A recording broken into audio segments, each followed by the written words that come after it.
Guys আগে ভিডিওটি দেখে তারপরে পাবলিকে করা ফানি কমেন্ট গুলো পড়ি।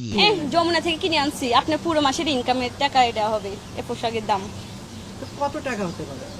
2 লাখ। সিল মাইরা দিমু, সিল মাইরা দিমু, আমি সিল মাইরা দিমু। এত টাকা বেতন পায় নিশ্চয়ই আবাসিক হোটেলে খাটকা পায়।